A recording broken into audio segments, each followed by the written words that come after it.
Hello friends, चलिए तो हम लोग अब कुछ नए चीज सीखते हैं। कंपटीशन में हमारा एक चैप्टर का नाम है seating arrangement. Clear. Seating arrangement में हम लोग कुछ पढ़ते हैं। सीटिंग अरेंजमेंट में पढ़ने से सबसे फर्स्ट हमको डायरेक्शन के बारे में पता होना चाहिए। ठीक है, चलिए हम लोग स्टार्ट करते हैं। जैसे कि हम लोग जानते हैं कि हमारा जो डायरेक्शंस होते हैं, अपर साइड्स जो होते हैं उनको हम लोग बोलते हैं नॉर्थ साइड। क्लियर। और जो हमारा नीचे का होता है वो क्या, कौन सा साइड है? साउथ डायरेक्शन है। क्लियर। फिर वैसे ही हमारा राइट, अभी हम जो जिस पे बना रहे हैं वो हमारा राइट क्या कहलाएगा? ईस्ट। हमारा जो लेफ्ट रहेगा वो हमारा क्या कहलाएगा? वेस्ट। क्लियर। यही सबसे इंपॉर्टेंट है, सबसे ज्यादा इंपॉर्टेंट हमारा ये है।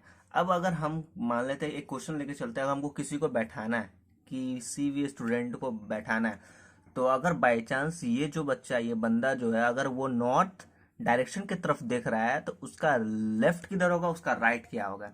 सबसे हम बेसिक से स्टार्ट कर रहे हैं। क्लियर। अगर कोई बंदा से बैठ रहा है, जो भी बैठ रहा है, अगर वो नॉर्थ की तरफ फेस किया हुआ है तो उसका राइट किधर होगा, उसका लेफ्ट किधर होगा? चलिए, जो हम लोग का राइट हैंड है वही, अगर नॉर्थ की तरफ वो देख रहा है तो जो हम लोग का राइट है वही उसका भी राइट होगा, और जो हम लोग का लेफ्ट है वही उसका भी लेफ्ट होगा। क्लियर। लेकिन अगर वो बंदा, अगर वो साउथ के डायरेक्शन में देख रहा है, किधर? साउथ के डायरेक्शन में। जब वो साउथ के डायरेक्शन में देखता है तो उसका चेंज हो जाता है। तब उस हमारा राइट उसका लेफ्ट हो जाता है, हमारा राइट उसका लेफ्ट, और उसका लेफ्ट राइट, हमारा लेफ्ट उसका राइट हो जाता है। क्लियर। इसी पे हमारा, इसके बाद ये हम लोग जान लिए। उसके बाद हमारा इंपॉर्टेंट हो एक और, जैसे कि अगर हमारा कोई सर्कल है, ठीक है, वो सर्कल के बेस में भी तो बैठ सकता है। चलिए तो हम अभी 8 स्टूडेंट को लेकर चलते हैं। ये फर्स्ट, ये सेकंड, ये थर्ड, ये 4, ये 5, 6, 7, 8। क्लियर है। ये सब हमारा किधर दिख रहा है? North direction. क्लियर। मतलब ऊपर हमारा कौन सा डायरेक्शन है? North direction. सब हमारा नॉर्थ डायरेक्शन में दिख रहा है। तब इसका राइट और लेफ्ट हम लोग डिसाइड करेंगे, क्योंकि सबसे इंपॉर्टेंट इसमें यही होता है कि राइट किधर है और लेफ्ट किधर है। चलिए अब हम लोग राइट लेफ्ट लेके चलते हैं। अगर हम नॉर्थ की तरफ देख रहे हैं, नॉर्थ की तरफ देख रहे हैं तो हमारा राइट किधर होगा? अगर हम नॉर्थ की तरफ देख रहे हैं तो हमारा राइट किधर होगा? इधर। और लेफ्ट इधर। चलिए, हमारा राइट होगा इधर और लेफ्ट होगा इधर। क्लियर। अब ये वाला को लेके चलते हैं। अगर ये अभी हमारा वो देख रहा है तो नॉर्थ की तरफ देख रहा है तो हमारा राइट किधर? उधर। और लेफ्ट इधर आएगा। क्लियर है। तो चलिए, ये हमारा राइट और ये हमारा लेफ्ट। फिर अब इसको लेकर चलते हैं। तो ये अगर नॉर्थ की तरफ देख रहा था, हमारा राइट उधर और लेफ्ट इधर आएगा। क्लियर है। तो हमारा राइट इधर और इधर लेफ्ट। फिर ये भी, तो उसका हमारा राइट उधर चला जाएगा और लेफ्ट इधर आ जाएगा। अब हमारा, जब ये भी कहाँ दिख रहा है? अब ये हमारा, ये किधर दिख रहा है? साउथ की तरफ। तो अब इसका हमारा ये क्या हो जाएगा? लेफ्ट इधर और राइट इधर। लेफ्ट इधर और राइट हमारा इधर। क्लियर। फिर ये, अगर ये नॉर्थ की तरफ देख रहा है, साउथ की तरफ, तो हमारा लेफ्ट उधर और राइट इधर।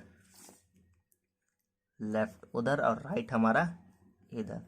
उसी तरीके से अगर इसको बनाया जाए तो हमारा लेफ्ट इधर, फिर राइट इधर। इसको बनाया जाए तो लेफ्ट इधर और राइट हमारा इधर। क्लियर है। ये हमारा बेसिक्स है। क्लियर है। अब हो सकता है कि जो सर्कल में बैठे हुए हैं, वो अभी सब किधर देख रहे हैं? नॉर्थ की तरफ देख रहे हैं। अब सर्कल के अंदर देख रहे हैं, है ना? अब वो ये भी हो सकता है कि वो सब सर्कल के बाहर देख रहे होंगे, या तो ये सब सर्कल के बाहर देख रहे होंगे। अब वो सर्कल के बाहर देख रहे थे, अब इसका राइट और लेफ्ट क्या होगा वो जानते हैं। अगर वो सर्कल के बाहर देख रहा है, मतलब नीचे देख रहा है, तो नीचे देख रहा है तो इसका लेफ्ट किधर होगा? इधर। और राइट इधर। लेफ्ट इधर होगा और राइट इधर होगा। क्लियर। अगर हम इसको लेकर चले, ये अगर नीचे देख रहा है तो इसका राइट इधर और लेफ्ट उधर। लेफ्ट उधर और राइट इधर। क्लियर। उसी तरीके से ये सारा हमारा कंप्लीट होगा। क्लियर है। अब हम एक क्वेश्चंस लेके चलते हैं। चलिए, तो हमारा एक क्वेश्चन से क्या है? कॉलेज पार्टी में 5 लड़कियां एक पंक्ति में बैठी हैं, पीएम के बाईं ओर और ओ के दाई और बैठी है, आर एन के दाई और परंतु ओ के बाई और बैठी है। क्वेश्चन है हमारा बीच में कौन सी लड़की बैठी है। ऑप्शन ये हमारा दिया हुआ है। बहुत सिंपल से तरीके से सॉल्व करेंगे और लास्ट में हम आप लोगों को कुछ एक चीज देंगे जिससे आप लोग को ये क्वेश्चन बनाने में और भी हेल्पफुल होगा। क्लियर, चलिए इस क्वेश्चन को सॉल्व करते हैं। कॉलेज पार्टी में 5 लड़कियां एक पंक्ति में बैठी है। चलिए एक पंक्ति में बैठी है, पी एम के बाई और बैठी है। पी जो है एम के बाई, अभी हमारा बाई मतलब हमारा राइट, पी एम के बाई और बैठी है तो पी मान लेते हैं, ठीक है। पी एम के बाई और बैठी है, या एम इस अगर इधर होगा तो इसका बाई इधर, और ओ के दाई और, ओ के दाई मतलब ये ओ अगर यहाँ है तो ये इसका दाई हो गया, ओ के दाई और पी के बाई और बैठी है। क्लियर है।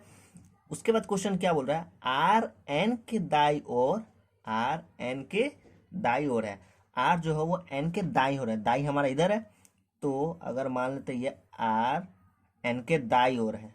क्लियर है। परंतु ओ के बाई और बैठी है, लेकिन ओ के बाई और बैठी है तो ओ के बाई तो ये हो गया।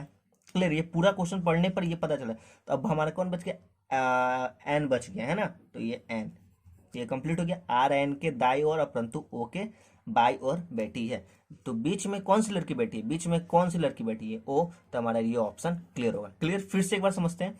कॉलेज पार्टी में 5 लड़कियां एक पंक्ति में बैठी है, पी एम के बाई ओर बैठी है। पी जो है एम के बाई ओर बैठी है तो बाई हमारा इधर हो जाएगा, बाई मतलब लेफ्ट। क्लियर है। और ओ के दाई ओर, तो ओ के दाई मतलब हमारा राइट में बैठी है। क्लियर है, ये अभी तक यहाँ तक क्लियर हो गया। आर एन के दाई, आर जो है वो एन के दाई ओर बैठी है तो अभी आर हम एन को पता नहीं कि एन किधर बैठा है, परंतु ओ के बाई, तो ओ का बाई किधर हो रहा है, लेफ्ट इधर होगा, तो आर यहाँ बैठ गया। तो अब ये एन का पता चल गया कि दाई ओर बैठी हुई आर, तो मतलब यहाँ एन होगा। अब क्वेश्चन है बीच में कौन सी लड़की बैठी है, तो ओ। क्लियर। चलिए आपको जो एक चीज जो बताने जा रहे हैं सबसे ज्यादा इंपॉर्टेंट है, अगर ये समझ में आ गया तो हमारे ये क्वेश्चन सॉल्व हो जाएंगे।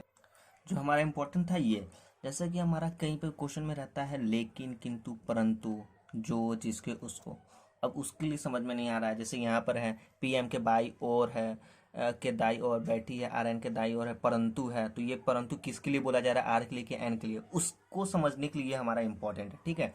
जैसे फर्स्ट पर्सन के लिए, अब अगर फर्स्ट पर्सन के लिए जैसे ये आर एन के है ना, अगर आर के लिए बोला जाएगा तो उसके लिए लगा रहेगा किन, लेकिन, किंतु, परंतु। अब हमको ये समझ में आएगा परंतु किसके लिए लगा हुआ है, आर के लिए लगा हुआ है। ठीक है। तो लेकिन, किंतु, परंतु फर्स्ट पर्सन के लिए बोला जाता है। अगर उसमें जो, जिसके, उसको बोल रहा हो तो उसके वो कौन सा पर्सन के लिए बोला जा रहा है, सेकंड पर्सन के लिए बोला जा रहा है। चलिए एक एग्जांपल लेके चलते हैं। हमारा जैसे ये क्वेश्चन है, ए बी के बाई ओर है लेकिन सी के दाई ओर है। लेकिन, अब लेकिन ये किसके लिए, फर्स्ट पर्सन के लिए। हम बोले ना लेकिन, किंतु, परंतु किसके लिए चलता है, फर्स्ट पर्सन के लिए। तो लेकिन अभी इसमें किसके लिए, फर्स्ट पर्सन। चलिए क्वेश्चन सॉल्व करते हैं। ए बी के बाई ओर है, ये जो है बी के बाई ओर है, बाई ओर है, लेकिन, लेकिन किसके लिए, ए के लिए है ना, लेकिन सी के दाई ओर है, सी के दाई ओर है, सी के दाई ओर है ए और बी के बाई ओर है। क्लियर, बी के बाई है और सी के दाई। अब सेकंड क्वेश्चन जो हमारा है, ए बी के बाई ओर है ले, जो कि सी के बाई ओर है। अब इसमें समझते हैं, ए बी बाई के ओर है, चलिए लिख लेते हैं। ए जो है वो बी के बाई ओर है। क्लियर है ये। अब इसमें क्या बोल रहा है हमारा, सी, जो सबसे पहले जो किसके लिए, सेकंड पर्सन, मतलब ये बी के लिए बोला है, बी के बाई ओर है, बी के बाई मतलब बी का बाई किधर होगा, इधर होगा। सबसे फर्स्ट हमको ये राइट और लेफ्ट का कॉम्बिनेशन समझना होगा, राइट और लेफ्ट का कॉम्बिनेशन ये समझना होगा, उसके बाद ही ये सॉल्व होगा। क्लियर है। तो इसी के साथ हमारा यहाँ पर फर्स्ट वीडियो कंप्लीट होता है, उसके बाद नेक्स्ट वीडियो में हम लोग मिलेंगे।